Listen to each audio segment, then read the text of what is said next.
Utopianism, according to Gregory Clay's The Utopia Reader, is an imaginative projection, positive or negative, of a society that is substantially different from the one in which the author lives. The utopian imagination, therefore, is an individual's projection of their own version of a utopia. This utopian imagination is seen throughout several important works in history, including the Bible, Hesiod's Works and Days, and Plato's Critias. When breaking down these three works, there are three common aspects that relate all of the works to each other. These aspects include a perfect life before the fall of mankind itself, and redemption. In the Bible, specifically Genesis 1 through 3, God is deemed the sole creator of both the heavens and the earth. With the breath of life, the first human, Adam, is created.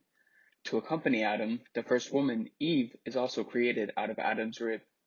Not only is man created in the image of God, but is also commanded to have dominion over the earth. At this point, sin has not entered the world yet, and life is perfect. There is no pain or suffering, and Adam and Eve are able to have an open relationship with God. The only rule that Adam and Eve had to follow was to not eat from the tree of life. Similar to the Bible, Hesiod's Works and Days mentions the Golden Age, where mankind was created by the immortals who live on Olympus. The first generation of mortals were free from hard labor and were able to live like the gods. They lived lavishly, but were also humble in that they continued to serve the gods until their peaceful deaths. When this generation of humans came to an end, the mortals turned into holy spirits and acted as wardens for the human race. Plato's Critias gives insight into what life was like in the lost city of Atlantis. This beautiful and prosperous city, originally entrusted to Neptune, was once larger than Asia and Libya. Neptune, better known as Poseidon, had 10 sons and divided the island of Atlantis amongst them, with his firstborn Atlas acting as the king of all the rest. These 10 kings had absolute authority over the men and laws in their given regions.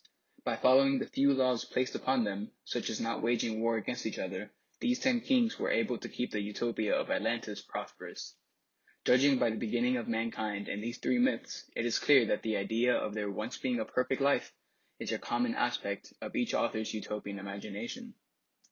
The fall of mankind is another common theme that appears in all three of these historic works. The most commonly known story of the fall is noted in Genesis 3.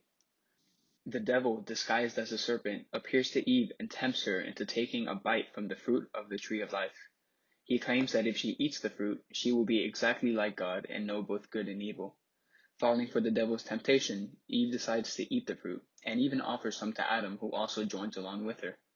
From that moment, sin and death had entered the world, and mankind was forever cursed.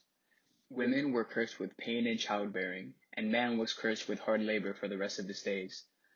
Similar to the Bible's version of the fall, Hesiod's Works and Days follows the declining state of humans.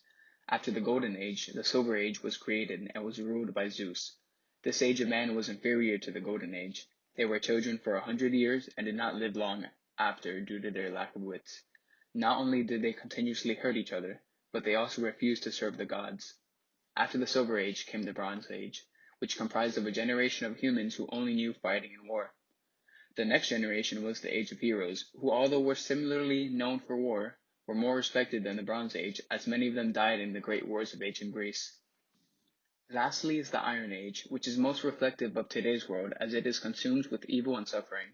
Although the fall from perfection technically started with the Silver Age, it is truly the Iron Age that is responsible for the complete separation from the gods, as the Silver Age was still deemed blessed. Moving on to Plato's Critias, the 10 kings of Atlantis were once not concerned in the slightest with worldly goods, and they despised everything but virtue. This, however, soon changed when the divine destiny that was given to them vanished.